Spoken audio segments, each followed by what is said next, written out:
भाई मैं 5 मिनट के लिए चुप बैठता हूँ, आप अपनी व्यवस्था बनाएं, बच्चों को या जो आने वाले जाने वाले सबको। भागवत है, आप अपना चित्त एकाग्र रखो। जो आए हैं वो अपने स्थान पे बैठ जाएंगे, जो जाने वाले हैं चले जाएंगे। ये संसार भी एक रंगमंच है, आने वाला आता रहेगा, जाने वाला जाता रहेगा। आप क्यों विक्षिप्त होते हो? आप अपना समय क्यों व्यर्थ करते हो? भागवत जो साक्षात ठाकुर जी बैठे हैं, उससे बड़ा है कोई नहीं है। आप इन्हीं में ध्यान रखो, मेरी करबद्ध प्रार्थना है, क्योंकि व्यासपीठ ये नहीं सहन कर सकते। क्योंकि जो सत्संग है उसका आनंद एक धारा प्रवाह में है। कृपया आप ये चेष्टा करें। तो सुखदेव जी महाराज कहते हैं, परीक्षित जितश्वासो जिताशनो जितश्वासो। सबसे पहले आदमी को आसन को जीतना चाहिए। जितासन सबसे पहले संज्ञा बताइए। जितासनो जितश्वासो। आसन को जीतने के बाद में पहले अभ्यास करो। 2 मिनट, 5 मिनट, 10 मिनट, 1 घंटा, 2 घंटा, 5 घंटा, जितनी देर सो सकते हो उतनी देर बैठ करके भगवान का भजन करने का अभ्यास करो। जितना बैठ सकते हो आसन को जीतो। सबसे पहले जितासनो, आसन को जीतो। और आसन जीतने के बाद में जिता श्वासो, अपने श्वास को जीतो प्राणायाम के द्वारा। प्राण का जो आयाम है, प्राणायाम के द्वारा अपने प्राणों को जीतो। प्राणायाम श्वासों को जीतो। और फिर बताया जीत संगो जितेंद्रिय है। 4 बातें हैं, 4 बातों में चारों बातें करबद्ध कर दो, ठाकुर जी की कृपा हो जाएगी। सुखदेव जी कहते हैं पहले आसन को जीतो, फिर श्वास को जीतो, फिर संग को जीतो। संग मतलब आपका संग, जिनके साथ में आप रहते हो उनको जीतो। वो अच्छा होना, बढ़िया होना। संग गुण भी होता है और संग संसर्ग दोष भी होता है। किसी सत्संगी के साथ रहोगे तो भगवान का भजन करने को मिलेगा, और किसी कलियुगी के साथ रहोगे तो भजन जो कर रहे हो वो भी छूट जाएगा धीरे धीरे। तो संग को जीतो। सुखदेव जी कहते बहुत ध्यान देने वाली बात। आसन को जीतो, श्वास को जीतो, संग को जीतो, फिर जितेंद्रिय, अपनी इंद्रियों को जीतो। इंद्रियां 5 कर्मेंद्रियां, 5 ज्ञानेंद्रियां, इन इंद्रियों को जीतो। अब कहते हैं इंद्रियों के जो अधिपति मन है उसको जीतो। मन को अगर जीत लिए तो इंद्रियां आपकी स्वतः उसमें लग जाएगी। अब मन को जीतना साधारण तो नहीं है। अर्जुन ने भगवान को गीता में पूछ लिया, चंचल मन है कृष्ण परमाति बल दृढ़ बलम। हमारा मन बड़ा चंचल है ना, वो दिख ही रहा। चंचल बड़ा इधर उड़े बगैर रहता नहीं। मन तुरंत एक डाल में, दूसरी डाल में, तीसरी में, तीसरी में, एक जगह बैठने की उसकी आदत है। उसके लिए क्या किया जाए? मन को कैसे जीता जाए? सुखदेव जी ने, परीक्षित जी ने पूछ लिया। एक जगह रुकता नहीं है, भगवान का ध्यान करना चाहिए पर होता नहीं। तब भगवान ने कहा अभ्यासेन कौन्तेय। अभ्यास, अभ्यास किस रूप में? सुबह उठो जल्दी, जितना जल्दी हो सके। ब्रह्म मुहूर्त में उठने की आज्ञा है। ब्रह्म मुहूर्ते निद्रा याशा पुण्य क्षयकारिणी। ब्रह्म मुहूर्त के बाद में जो निद्रा ली जाती है, जितने घड़ी नींद आप लेते हो उसमें उस समय को मिला करके आपके जो पुण्य किए गए आगे उनका क्षय होता जाता है धीरे धीरे धीरे धीरे। इसलिए ब्रह्म मुहूर्त में उठो। ब्रह्म मुहूर्त कौन? सूर्य उदय से 2-2.5 घड़ी जो पहले का जो समय होता है उसमें उठो। समय सूर्य उदय से पहले पूर्व ब्रह्म मुहूर्त में उठ करके सबसे पहले अपने हाथों को देख करके जो शास्त्रों में मंत्र उच्चारित है भगवान का दर्शन मंगल करते हुए, कराग्रे वसते लक्ष्मी कर मध्ये च सरस्वती कर मूले स्थितो ब्रह्मा प्रभाते कर दर्शन।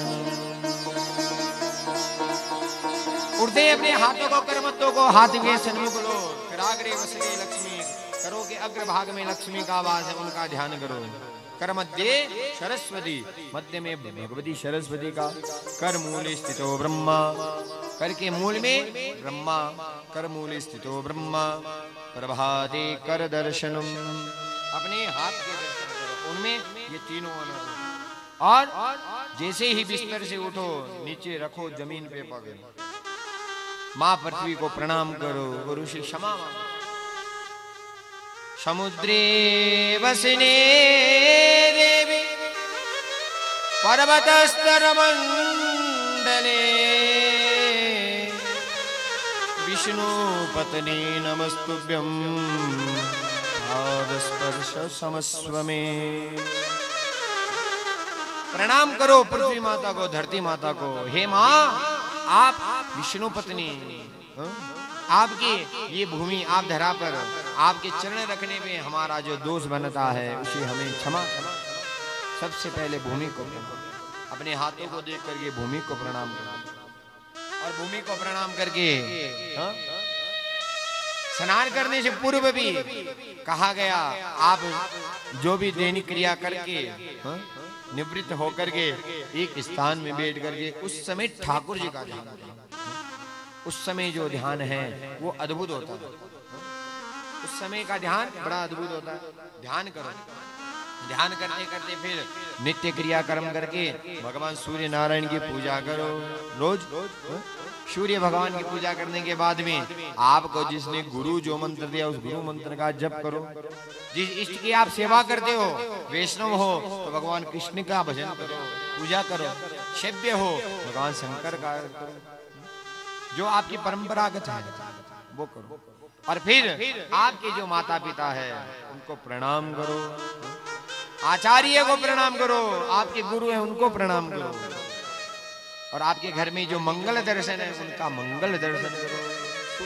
सबसे पहला ये कर्म ही होना। उसके बाद में आपके दैनिक कर्म है उसमें। और अजबा जप का संकल्प करो। यहाँ तक बताया गया अजबा जप भी होता है, उसको आपको जप करना नहीं पड़ता। संकल्प करके हाथ में जल लेकर के संकल्प कर लेवे कि आज मैं अजबा जप का संकल्प करता हूँ, गोविंद के चरणों में छोड़। तो आपका अजबा जप चलता रहेगा। आप नहीं करते हो तो भी आपका जप चलता है। शास्त्र में यहाँ तक किया गया। तो सुखदेव जी कहते हैं, राजन इस प्रकार से भगवान की पूजा करो और फिर ध्यान लगा करके भगवान का ध्यान करो, विराट का ध्यान करो।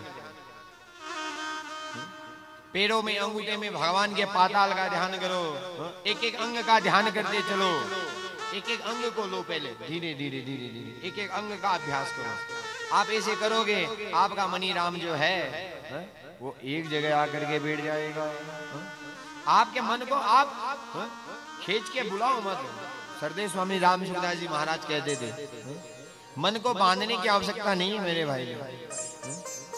मन को स्वीकार करा दो कि मेरे तो ठाकुर जी है, अब तू जाना चाहता है जहां जहां।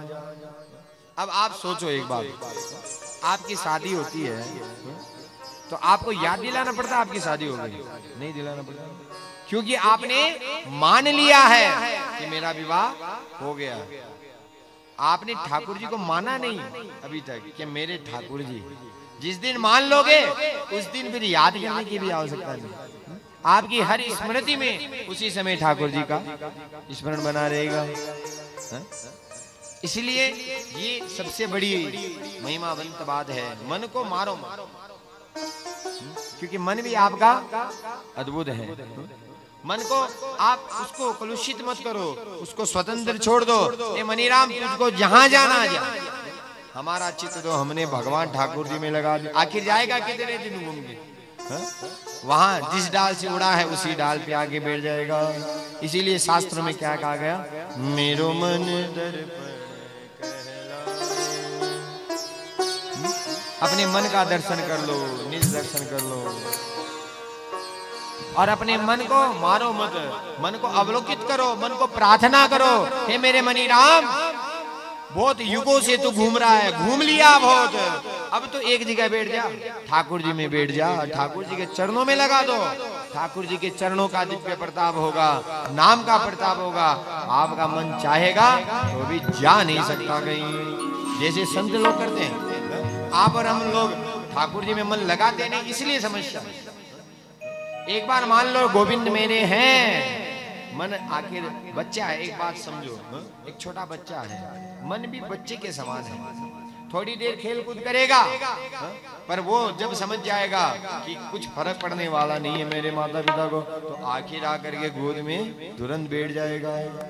इसलिए मन की चिंता मत करो, शास्त्र कहता चिंता मत करो। अगर मन नहीं भी लग रहा तो भी माला लेके बैठो, माला लेके बैठो। मन उधर जा रहा है, जाने दो, एक दिन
कि राजा परीक्षित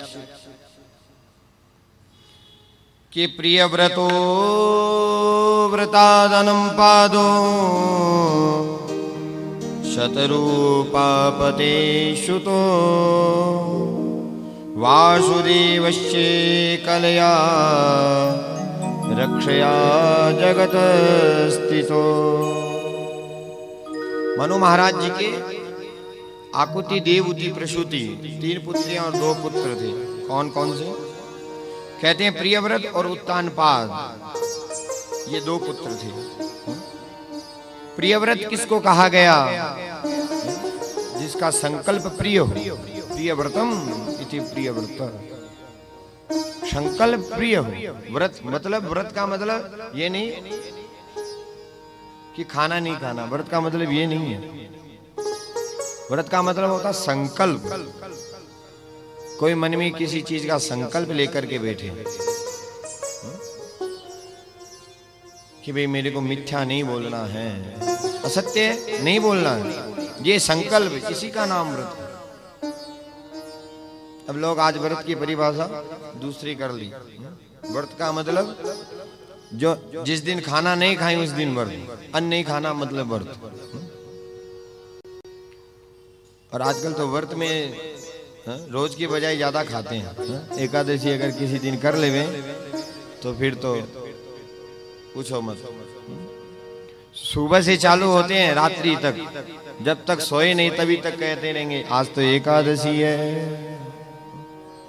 सुबह उठते ही अरे रात्रि में जो बादाम भिगो के रखे तो वो ले आओ, आज तो एकादशी है, अन्न तो खाएंगे नहीं। एकादशी के नाम पे ना जाने कितने प्रकार के व्यंजन लेते रहते हैं।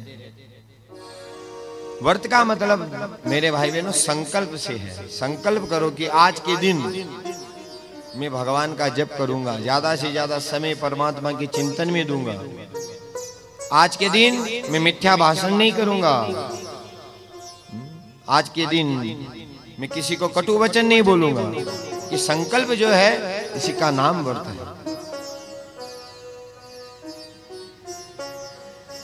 तो व्रत परिभाषा समझनी चाहिए। और जिस दिन व्रत करो उस दिन अल्पाहारी तो रहो ही रहे, पर साथ साथ में भगवान का चिंतन भी करो। व्रत का मतलब आप खाली पेट रह करके शरीर को दुख देने के लिए व्रत थोड़ी बताया। अल्पाहार करके भगवान का भजन कैसे करें। और विज्ञान के जरिए भी देखोगे तो वो भी ठीक है कि उस दिन निराहार रहो, कम खाओ। ये शरीर है, ये भी तो एक मशीन है, इसको भी 15 दिन में एक बार थोड़ा विश्राम देना चाहिए। ना जाने कितना खाते हैं, कोई कोई लोग तो खाने के लिए जीते हैं। सुबह उठे खाना चालू, रात्रि तक खाने के लिए मत जीवो, जी सको इतना खाओ, अपनी जीविका चल सके इतना खाओ। खाने के लिए जीने वाले भजन नहीं कर पाते, क्योंकि गोस्वामी जी ने कहा था ना, पहले दिन आपको बताया था। अब कहते हैं युवनाश्रुज राजा के पेट को चीर करके पुत्र को निकाला गया, पर अब पुत्र को दूध पिलाने की बात आई तो बड़ी समस्या हुई। इसीलिए इंद्र वहां पे आता है और अपनी अंगुली, तर्जनी अंगुली मुख में दे करके उसे दुग्ध पान करवाता है। अंगुली से दूध की धारा चलती, दुग्ध धारा, इसीलिए उनका नाम पड़ा मानधाता। मानधाता, मानधाता के पुत्र वे मुचुकुंद बहुत तपस्वी थे, जिनको भगवान कृष्ण ने मुक्ति दिलाई। इन्हीं मानधाता के महाराज के वंश में आगे जाके त्रिवदन त्रिकुंस हुए महाराज हरिश्चंद्र हुए, जिन्होंने सत्य का पालन करके अपना सर्वस्व बलिदान कर दिया। सत्य के पीछे आप और हम सत्य की रक्षा नहीं कर पाते।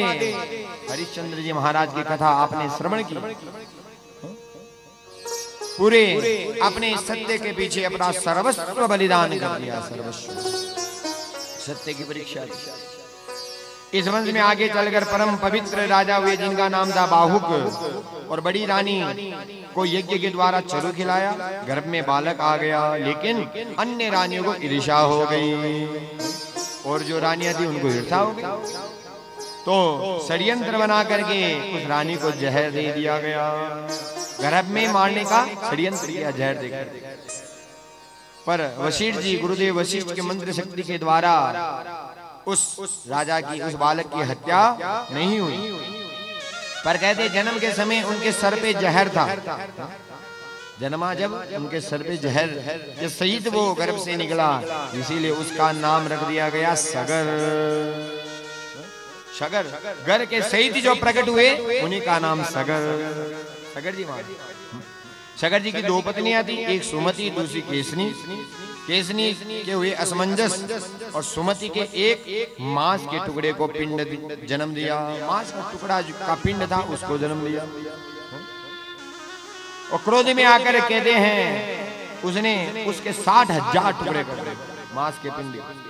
और मंत्र शक्ति देखो कि वो 60,000 टुकड़े सबके सब बालक बन गए। मंत्रों में मंत्र के द्वारा 60,000 जो टुकड़े दे, सबके सब बालक। सगर राजा ने अश्वमेध यज्ञ किया। यज्ञ का घोड़ा इंद्र चुरा कर ले गए। इंद्र ने वो घोड़ा कपिल देव के आश्रम में बांध दिया, और वहां से अंतर ध्यान हो गए। सगर के पुत्र को पुत्रों ने जमीन को इतना खोदा कि सागर बना दिया, इतना पूरा खोद दिया।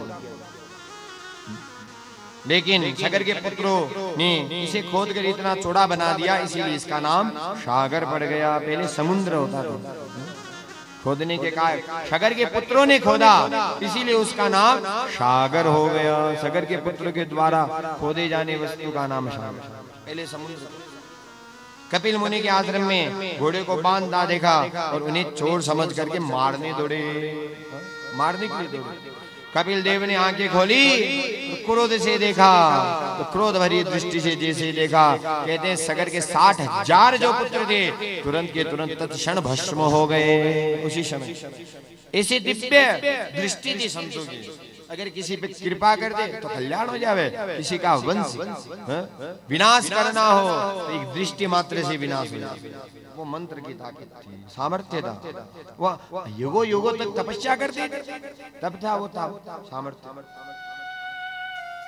अब फिर असमंजस के पुत्र अंशुमान ने तपस्या करके कपिल देव को प्रसन्न किया और महात्मा कपिल ने कहा भगवान वामन के चरणों से, कल भगवान वामन ने जब 3 पैरों में जब भूमि नापी थी, कहते उस समय वो ब्रह्मलोक में जब पैर गया, ब्रह्मा जी ने कमंडलू से भगवान के चरण को पखारा और उस समय जो चरण पखार करके जो जल था उसी का नाम गंगा जल है।